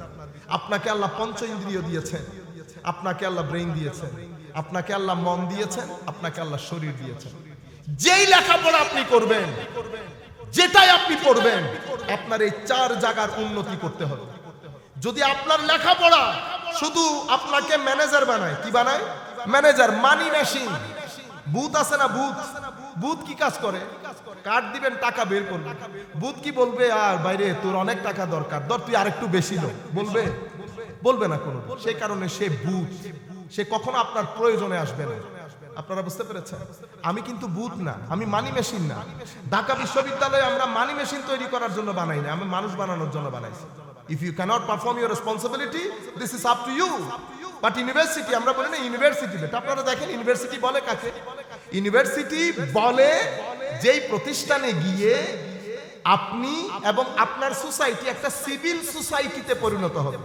নিজের রাইটস বুঝবো, রেসপন্সিবিলিটিস বুঝবো, বড় বুঝবো, ছোট বুঝবো, আমার অধিকার বুঝবো, সেটাকে বিশ্ববিদ্যালয় বলে। বিশ্ববিদ্যালয় তো this is not their duty to make you a money machine. এটা তো আপনাকে ম্যানেজার বানানোর দায়িত্ব না। কিন্তু আমরা এখন ম্যানেজার হয়ে গেছি, ম্যানেজার হয়ে গেছি। আমাদের মা বাবারও সেটা চাচ্ছে আমরা মানি মেশিন হই। মনে রাখবেন, আমি মানি মেশিন না, আমি মানুষ। আমার ভিতরে মন আছে, আমার শরীর আছে। শিক্ষা যেটা দিবেন সেটা আমার শরীর, আমার মন, আমার চোখ, আমার ব্রেইন একসাথে ডেভেলপ করতে হবে। সেই কারণে আমার ধর্মের শিক্ষা ছাড়া আপনি যদি অন্য কাউকে ডেকে এনে শিক্ষার পলিসি বানান, তাহলে আপনি ঠকে যাবেন যেভাবে আমেরিকা ঠকে গেছে। অক্সফোর্ড তো আমাদের দেশে না, হার্ভার্ডও আমাদের দেশে না। তাহলে হার্ভার্ড আমেরিকার মধ্যে সবচেয়ে ভালো শিক্ষা ব্যবস্থা না? তো সবচেয়ে ভালো শিক্ষা ব্যবস্থা, আমি তো হার্ভার্ডকে জিজ্ঞেস করব, বেটা কোন শিক্ষা দেশ? আমার এখানে ডিভোর্স রেট বেড়ে গেল কেন? আমি তো আগামী বছর থেকে আমাকে যদি শিক্ষামন্ত্রী বানানো হয়, আমি তো 2 বছরের মধ্যে সবকিছু কাট করে দেব। কারণ আমি সোসাইটি দেখব, তুমি আমাকে এনশিওর করতে হবে তোমার শিক্ষা ব্যবস্থার কারণে আমার এখানে ক্রাইম কমতেছে, ডিভোর্স কমতেছে, ডিপ্রেশন কমতেছে। তুমি যদি আমার সোসাইটি ডিপ্রেশন কমাইতে না পারো, তুই কি লাউটা করবে? তুমি, আমি কেন তোমাকে এত টাকা দিব? শিক্ষক 2 লক্ষ টাকা বেতন নিচ্ছে, $2 লাখ। তো $2 লাখ বেতন নিয়ে আমি আপনারে কলা খাওয়ানোর জন্য দিছি। আমার ডিভোর্স রেট কমতে হবে, ক্রাইম রেট কমতে হবে, ড্রাগ ডিলিং কমতে হবে, আমাদের ছেলেদের ক্রেজিনেস কমতে হবে। আপনারা এখন কিশোর গ্যাং বলেন না, কমতে হবে। যদি শিক্ষা এটা কমাইতে না পারে, তাহলে আমি সবাইকে নিয়ে বসতে হবে, আমার শিক্ষার মধ্যে কোনো গন্ডগোল আছে, নতুবা এটা কমতেছে কিনা। তো সে আমাকে জিজ্ঞেস করবে আপনার কাছে কোন শিক্ষা ব্যবস্থা আছে? আমি বলবো আমি তোরে দেখাই আমার নবী যে শিক্ষা ব্যবস্থা দিছে বদরের যুদ্ধ অথবা অন্য একটা যুদ্ধের মধ্যে। পানির সংখ্যা 3 জন সাহাবায়ে কেরাম প্রায় শহীদ হওয়ার পথে। একজনের কাছে পানি এনেছে, উনি বলছেন বেটা আমার কাছে না, আমার পাশের ভাই, ওর গুঙ্গানির আওয়াজ শুনতেছি, পানি ওর কাছে নিয়ে যাও, ওর পানি বেশি প্রয়োজন। তখন ওর কাছে নিয়ে গেছে। এভাবে 3 জন সাহাবী পানি না খেয়ে শহীদ হয়েছে, পানি না খেয়ে শহীদ হয়েছে। আমার নবীর দরবারে গ্রাম থেকে কিছু সাহাবায়ে কেরাম এসেছে, উস্কো কুস্কো মুখ, বোঝা যাচ্ছে দীর্ঘদিন খাই নাই। আমার নবীর চেহারা পরিবর্তন হয়ে গেছে। আমার নবী সাহাবায়ে কেরামকে ডেকে বলতেছে মদিনার অলিতে গলিতে এলান করো, যাদের ঘরে যা কিছু আছে তারা যেন আমার দরবারে নিয়ে আসে। এটা শোনার পরে সমস্ত সাহাবায়ে কেরাম যার ঘরে যা ছিল আমার নবীর সেহনে পাকের মধ্যে পাহাড়ের স্তূপ করে ফেলে।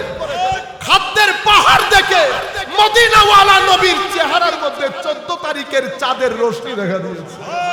আমার নবী হেসে দিয়েছেন, সুবহানাল্লাহ। এটাকে বলে শিক্ষা ব্যবস্থা বেটা।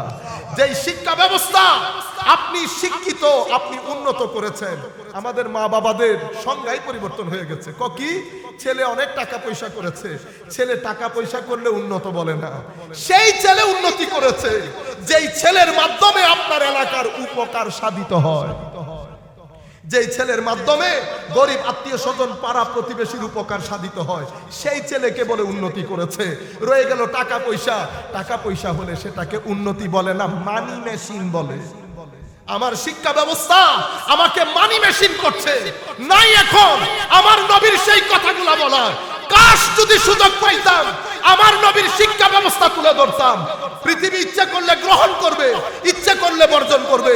আমার নবীর শিক্ষা ব্যবস্থা 10 বছর মদিনা শরীফ, জঙ্গে বদর, বদরের যুদ্ধে আমার নবী কিছু সংখ্যক যুদ্ধবন্দী এসেছে। আমার নবী তো হত্যা করতে আসে নাই। যুদ্ধবন্দীর আন্তর্জাতিক আইন ছিল they have to be killed, end of the story, তাদেরকে হত্যা করা হবে। আমার নবী বলছেন আমি তো হত্যা করার জন্য আসি নাই, হত্যা করে ফেললে আমি আর রহমতুল্লিল আলামিন হলাম কেমনে? আমার নবী ফাঁক ফোকর খুঁজতেছে, স্টেট দেশেরও তার অত টাকা নাই এদেরকে পালবে। আমার নবী ফাঁক ফোকর খুঁজতেছে। পরে আমার নবী বলতেছেন তোমরা এদিকে আসো, আমার মদিনা শরীফের 10টা ছেলেকে যদি অক্ষর জ্ঞান দিতে পারো তুমি স্বাধীন। আমার মদিনা শরীফের 10টা বালককে যেই ব্যক্তি অক্ষর জ্ঞান দিতে পারবে সে স্বাধীন। এটা ছিল পৃথিবীর ইতিহাসে প্রথম লিটারেসি মুভমেন্ট, শিক্ষা আন্দোলন। বলার কেউ নাই। আমরা এখন ইংরেজি নাম খুঁজি, কারণ ইংরেজি বলতে আমরা স্বচ্ছন্দ বোধ করি। সম্মানিত উপস্থিতি, যেই দিন আমার নবী দ্বীনের দাওয়াতের কাজ শুরু করেছেন, পুরা মক্কা শরীফের মধ্যে যত আবাদি ছিল, কেউ বলেছে ফতুহুল বলদানের মধ্যে ইমাম বালাজুরি বলছেন 15 লাখ আবাদি, 12 লাখ আবাদি। আমরা বলতেছি 12 লাখ না 15 লাখ না, হিস্টোরিক্যাল রেকর্ড 10 লাখ আবাদি। সেই 10 লাখ আবাদির মধ্যে মাত্র 15 জন মানুষ লিখতে পড়তে জানতে, মাত্র 15 জন মানুষ। এখান থেকে আমার নবী শুরু করেছে। মদিনা শরীফে যেদিন বিদায় হজ্জের ভাষণ দিয়ে মদিনা শরীফ তশরিফ এনেছেন, আমার নবী যেই দিন দুনিয়া থেকে চলে যাচ্ছেন, 15,000 স্কোয়ার ফিটের মদিনা হয়েছে 32 লাখ স্কোয়ার ফিটের মদিনা। ছিল 15,000, হয়েছে 32 লাখ। মানুষ মারা গেছে 450 থেকে 500-র ভিতরে। আমার নবীর মদিনা শরীফের শিক্ষার রেট বাড়তে বাড়তে 75% গিয়ে পৌঁছেছে। নবী যেতে না যেতে উসমানে গনি আলী কাররামাল্লাহু ওয়াজহাহুল কারীম যাওয়ার পরে মুসলিম দুনিয়ার সিসিলি থেকে শুরু করে স্পেন পর্যন্ত শিক্ষার রেট হয়ে গেছে 100 আউট অফ 100। আপনারা বুঝতে পেরেছেন, 100% উন্নত করেছে। আমার নবীর শিক্ষা ব্যবস্থার মধ্যে ইমোশন ছিল। আমার নবীর টোটাল শিক্ষা ব্যবস্থার মধ্যে আপনাকে শেখানো হয়েছে বড়দেরকে সম্মান কেমনে করে, উস্তাদকে সম্মান কেমনে করে, সোশ্যাল ডেভেলপমেন্ট। এরপরে আপনি উদারতা, সহনশীলতা, ন্যায়পরায়ণতা, আপনার এই জায়গাটাকে ডেভেলপ করেছে। এরপরে আপনার স্পিরিচুয়াল সাইড ডেভেলপ করেছে। মিথ্যা বলা যাবে না, মানুষের জন্য কাজ করতে হবে। এই ইমোশনটা সাহাবায়ে কেরামের মাধ্যমে দিয়ে দিয়েছে। সাহাবায়ে কেরাম একজন আসলে আরেকজনকে দিয়ে দিত, এটা আসলে আরেকজনকে দিয়ে দিত। এই যে এটাকে বলে সহযোগিতা। এই জন্য আমাদের দ্বীনের ভিত্তিপ্রস্তর স্থাপন করা হয়েছে তাআওয়ানু আলাল বিররি ওয়াত তাকওয়া, সহযোগিতার উপর। আপনার যে শিক্ষা ব্যবস্থা সেটা করে প্রতিযোগিতা। আপনি যখন প্রতিযোগিতা করবেন, কখন আপনি আমরা থেকে আমিতে পরিণত হবেন আপনি চিন্তা করতে পারবেন না। এখন মানুষ কম, পৃথিবী 600 কোটির চেয়ে বেশি মানুষ, কিন্তু আমরা প্রত্যেকে দিন দিন আমরা থেকে আমিতে পরিণত হচ্ছি। আমরা একাকী হয়ে যাচ্ছি। আমার নবী সেটা চান নাই। পাঞ্জেগানা নামাজের ব্যবস্থা করেছেন যেন আমরা থাকি, জুমার ব্যবস্থা করেছেন আমরা থাকি, আন্তর্জাতিক পর্যায়ে আমাদেরকে আমরা করার জন্য হজের ব্যবস্থা করে দিয়েছেন আমরা যেন আমরা থাকি। আমাদের বক্তব্য শেষের দিকে, সম্মানিত উপস্থিতি, যেখান থেকে কথাগুলো শুরু করেছিলাম, ইয়া আইয়ুহাল্লাযীনা আমানু বলে আমার নবীর আদব শেখানো হয়েছে। ছেলেদের অন্তর থেকে এখন ছেলেরাও বলতেছে মা বাপকেও তো সম্মান করে না, বড়কেও সম্মান করে না, করতে করতে আমার নবী পর্যন্ত এসেছে। কেন? কারণ আমি ইগো, আমি কেন সম্মান করব? আমি কি কম? আমি করতে করতে মা বাবার সাথে বেয়াদবি করছেন, বেয়াদব। আমার নবীর সাথে বেয়াদবি করবেন, বেঈমান। আপনি যদি পুরা দুনিয়া উল্টায়ও দেন, ঈমান আসবে না। মনে রাখবেন, আমল। ধরেন আপনার জিন্দেগিতে আপনি নামাজ পড়েন নাই, পৃথিবীর কোন আলেম বলতে পারবে না যে আপনি জাহান্নামী। কি বলতে পারবে? নামাজ না পড়লে জাহান্নামে যেতে হবে, এটা বলতে পারবে। তো হুজুর উনি তো পড়েন না, উনি জাহান্নামে যাবে না, এটা তো বলতে পারবো না। উনারটা বলতে পারে, এটাকে বলে কুফর বিত্তাঈন। আমাদের যারা জুনিয়র উলামা ইকরাম আছেন বুঝতে হবে বেটা। একটা হচ্ছে মান তারাকা সালাতান মুতাআম্মিদান ফাকাদ কাফার, যারা ইচ্ছাকৃতভাবে নামাজ ছেড়ে দিয়েছে কুফর। হুজুর উনি ছেড়ে দিয়েছেন, ওনাকে কাফের বলবো না, ওনাকে তো কাফের বলা যাবে না। উনি কি সেটা আল্লাহ পাক ভালো জানেন। এটাকে বলে কুফর বিত্তাঈন, তাইন করা যাবে না। আচ্ছা, জিন্দেগিতে আমল করে নাই, আপনি তাকে জাহান্নামী বলতে পারবেন না।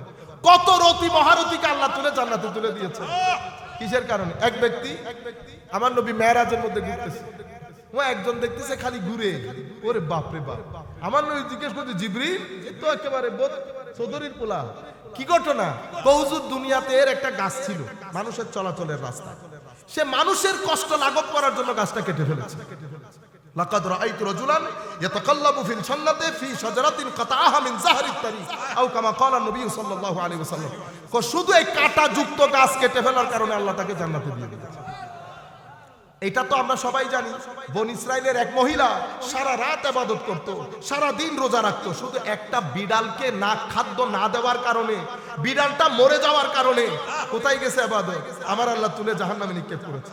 একই হাদিসের মধ্যে এসেছে বনি ইসরাইলের আরেক মহিলা খারাপ কাজ করত, আসার পথে একটা কুকুরকে দেখেছে, জিহ্বা বের করে দিয়েছে, পানির তৃষ্ণায় পানি পান করিয়েছে, আল্লাহ তাকে জান্নাত দিয়েছে। কোন মায়ের ছেলে জিজ্ঞেস করতে পারছে আল্লাহ এত গুনাহ করার পরে জান্নাত কেন দিলেন? কেউ জিজ্ঞেস করার নাই। কে কোন কাজে আটকে যায় আর কে কোন কাজে ছাড় পেয়ে যায়। আল্লাহুম্মা সাল্লি আলা ইমাম নববী তাবের হাদিসের কিতাবের মধ্যে ইমাম নববী একটা হাদিস এনেছেন। সেই হাদিসের মধ্যে আমার আল্লাহ একজনকে জিজ্ঞেস করতেছে, তোমার জীবনে কোনো ভালো কাজ আছে? কহ আল্লাহ বহুত চিন্তা করে দেখছে আমার জীবনে কোনো ভালো কাজ নাই। চিন্তা করে দেখো আছে কিনা। তখন সে বলতেছে, আল্লাহ আমি মানুষকে টাকা ধার দিতাম, আমার মানুষ যখন পাঠাইতাম টাকা কালেক্ট করার জন্য, তো আমি তাদেরকে বলে দিতাম, দেখো কোনো গরিব শরীফ মানুষ যদি টাকা দিতে না পারে তো জোর করিও না। তো আল্লাহ জিজ্ঞেস করতে, তুমি এটা কেন করতাম? আল্লাহ চিন্তা করছি গরিব শরীফ মানুষ টাকা দিতে না পারলে এটা জোর করে লাভ কি। এতটুকুন বলার কারণে আমার আল্লাহ তাকে মাফ করে দিয়েছে। তুই আমার বান্দার জন্য এত দয়া রাখিস, তোরে মাফ করে দিলে আমার কি আসে আর যাবে। বনি ইসরাইলের আরেক ব্যক্তি সন্তানদেরকে বলেছে, আমি মারা গেলে তোরা আমাকে পুরে আমার ছাইগুলা সমুদ্রে নিক্ষেপ করবে। আমার আল্লাহ ফেরেশতা পাঠিয়ে স্ট্রাকচার দিয়ে রু দিয়ে তাকে আবার জিন্দা করে জিজ্ঞেস করেছে, তুই এই কাজ কেন করবি? ভয়ে আল্লাহ আমি অনেক গুনাহগার, আল্লাহ আমার মৃত্যু যখন নিকটে এসেছে আমি চিন্তা করেছি আল্লাহ যদি আমাকে পায় আল্লাহ জানে আমাকে কি করে। আমার আল্লাহ কান্দে, হায় হায় আল্লাহ তার কান্দতেছেন। আমি আপনাদের ইমোশনটা বোঝানোর জন্য, আশিকের চোখেও পানি, মাশিকের সিনও বিদীর্ণ হয়ে গেছে। আল্লাহ রাব্বুল আলামিন আল্লাহর রেজামন্দির সাগরের মধ্যে ঢেউ উঠেছে। বান্দা কেমনে আমাকে না দেখে এত ভয় করলো? বান্দা তুই আমার এটা চিনলি? আমি সূরা ফাতিহার মধ্যে আমার পরিচয়ের মধ্যে জাব্বার বলি না, আর রহমান আর রহিম বলেছি, রব পরিচয় দিয়েছি। তুই আমাকে শুধু জাব্বার মনে করলি, যা তোরে মাফ করে দিলাম। কেউ কি কিছু বলার আছে? আমার আল্লাহ তারেও মাফ করে দিল। আমি আপনাদেরকে বলতে চাচ্ছি আমলের বড়াই না, তবে তার মানে কি নামাজ ছেড়ে দেব না? কেন? কারণ রহমত করবেন আল্লাহ আমল থাকলে, আমল না থাকলে আল্লাহ রহমত করবেন না। আর আল্লাহর রহমত বাদে মুক্তিও পাওয়া যাবে না। সম্মানিত উপস্থিতি, কিন্তু আকীদা এমন একটা জায়গা, এখানে যদি আপনি 19-20 করেন, 19-20, তাইলে কি হয়ে গেলেন? ওই আমার আল্লাহ বলছেন আনতাহবাতা আমালুকুম ওয়া আনতুম লা তাশউরুন, তোমার আমল নষ্ট হয়ে যাবে, তুমি টেরও পাবে না। কেন টের পায় না? এই জন্য গুস্তাখে রাসূলের তাকদীরে তওবা থাকে না। সাধারণ গুনাহগার যারা, তারা বুঝে তারা যে গুনাহ করতেছে, সেজন্য তারা তওবা করে। গুস্তাখে রাসূলের বোধ শক্তি কেড়ে নেন আল্লাহ। বোধ শক্তি, বোধ মানে আপনার বুঝার ক্ষমতা। যতগুলো ব্যক্তি আলেম তাদের দিলে আল্লাহ রাসূলের বিরুদ্ধে বেয়াদবি আছে, চেহারাগুলা দেখছেন? এই চেহারাগুলা কি? আমি একটা প্রোগ্রামে গেছিলাম, প্রোগ্রামে আমি চিন্তা করতেছি কিরে এরা তো আমারে বলছে অন্য কথা, এখানে স্টেজের মধ্যে হুজুর যারা বসে আছে এ তো সব অসম্ভব নুরি নুরি চেহারা। আমি আর ভিতরে ঢুকতে ইচ্ছে, কারণ এই সুহবতের মধ্যে বসলে ভিতর জ্বলে যায়, এই সুহবতের মধ্যে বসলে ভিতর জ্বলে যায়। হযরত ইয়াহইয়া বিন মুআজ বলেছেন, বেটা 3 ধরনের মানুষের সুহবতে কখনো বসবি না। একজন হচ্ছেন জাহেল সুফি, মানে বন্ডপীর। আরেকজন হচ্ছে দুনিয়া লোভী মৌলভী, যেই ব্যক্তি দুনিয়ার জন্য দিন বিক্রি করে দিয়েছে, শানের সালাতে বেয়াদবি করেছে এবং আমার নবীর ইশক মহব্বতের মধ্যে বেয়াদবি করেছে। বড় বড় মানুষকে খুশি করতে গিয়ে, একটা দেশকে খুশি করতে গিয়ে ইয়াবি উদিনাহু বিআরাদিন মিনাদ দুনিয়া, সামান্য 2 টাকার জন্য দিন বিক্রি করে দিয়েছে। সেই ধরনের মৌলবীর সাথে বসতে নিষেধ করেছে। এখন আমি এক কদম সামনে আসি তো 2 কদম পিছনে যাই, তো আমি জিজ্ঞেস করছি বাইরে কোথায় দাওয়াত করছেন? হুজুর এখানে একটু মিক্স। আল্লাহ দূর বেটা, মিক্স এটা মিক্স নি, এখানে তো সবই এক ধরনের। তো মিক্স কোনটা? তো কোনার মধ্যে হুজুর বসা। আল্লাহ ভাই এটা ঠিক আছে, কোনার মধ্যে শুধু একজন। এটা আজীব বিষয়। আমি মাঝে মধ্যে চিন্তা করি আল্লাহ এই কাজ কেন করলেন? লাখ গুনাহ করেন, চেহারা কখনো কালো হবে না। ইশকে রাসূল শানের সালাতে বিন্দু পরিমাণ বেয়াদবি করবেন, চেহারা বিকৃত হয়ে যাবে। গ্যারান্টির সাথে বলছি চেহারা বিকৃত হবে।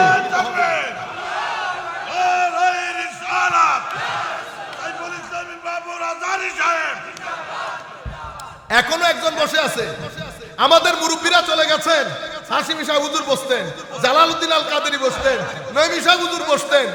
চেহারা 14 তারিখের চাঁদের মতো কিল কিল কিল কিল করতো। আর এক স্টেজের মধ্যে লোক বসে। টিভি চ্যানেলগুলোর মধ্যে আপনারা খুলেন, টিভি চ্যানেল, এই কিছুদিন পরে মাহে রমজানের অনুষ্ঠান। আমি কাউকে বড় ছোট করার জন্য না, আমি আপনাদেরকে বুঝাতে চাচ্ছি। আপনারা বলেন না হুজুর আমরা কেমনে বুঝবো কে ভালো কে মন্দ? আপনাকে বুঝতে হয় না। Face is the index of mind, এটা তো আপনাদের কাছ থেকে শিখছি আমি। মানে face is the mirror of mind. আপনার ভিতরে যদি নালা নর্দমা থাকে, এটা চেহারার মধ্যে কি বের হবে? এটা বের হবে। এখানে নূর থাকবে, নূর প্রেজেন্ট হবে, রিপ্রেজেন্ট হবে, এটা নূরানি হবে। আর এখানে যদি নানা নর্দমা থাকে, চেহারার মধ্যে সেটা ভেসে উঠবে। এখন আপনার দায়িত্ব বাংলাদেশের টর্চ লাইট মেরে মেরে খুঁজেন। আর আপনি যদি না চিনেন, আপনি আমাকে নিয়ে চলেন। কোটি মানুষের মধ্যে আমি আপনাকে বলবো কার সিনার ভিতরে আমার নবীর শানে বেয়াদবি আছে। আমরা তো আমার ভাই ব্যাংকে জব করে, সে আমারে বলতেছে দূর তুমি বাদ দাও, তুমি আমার এখানে হাঁটাই দাও, আমি বুঝতে পারবো কার কার ভিতরে আমার নবীর শানে বেয়াদবি আছে। ও আমাদের মুরব্বীদের চেহারা দেখেন, ইনারা যখন দুনিয়া থেকে চলে যান মুস্কি হাসি থাকে না, চেহারা হলুদ রঙের হয় কেন? ও ভাই শানের আমার নবীর মহব্বত বড় আজি, বড় আজি। আমরা এত গুনাহ করি, এত গুনাহ করি, এত গুনাহ করি, আমাদের চেয়ে তার বড় গুনাহগার কেউ নাই। কিন্তু দেখেন এরপরও আল্লাহ রাব্বুল আলামিন, আচ্ছা আরেকটা না বললাম, আল্লাহুম্মা সাল্লি আলা সাইয়্যিদিনা মাওলানা মুহাম্মদ ওয়া আলা আলি সাইয়্যিদিনা মাওলানা মুহাম্মদ। আখেরি কথার মধ্যে এসে গেছে। সম্মানিত উপস্থিতি, 89 বার প্রত্যেক জায়গার মধ্যে আমার নবীর আদব শিখিয়েছেন আল্লাহ। কেন? এটা আপনার ঈমানের প্রাণ। এটার মধ্যে যদি গন্ডগোল হয়ে যায়, ঈমান আর ঈমান থাকে না। পবিত্র কোরআনের মধ্যে সূরাতুল কাফিরুন একটা সূরা আছে না? এটা কি অনেক বড় সূরা? না, কয়েকটা আয়াত না, ছোট সূরার মধ্যে অন্যতম। সূরা কোরআনের মধ্যে সূরা মুনাফিকুন আছে না? ছোট না বড়? এক মুনাফিকুন কাফিরুনের মতো সূরা 10টারই গিলে খেয়ে ফেলতে পারবে না। কেন করেছেন? আমার আল্লাহ সূরা কাফিরুনের মধ্যে ওই আপনারা মাছকে রান্না করার সময় ডানে বামে দিয়ে ভালো করে করেন না? সূরা মুনাফিকুনের মধ্যে আল্লাহ মুনাফিকদেরকে ডানে বামে উত্তরে দক্ষিণে আমাদেরকে বোঝানোর জন্য এরা মুনাফিক।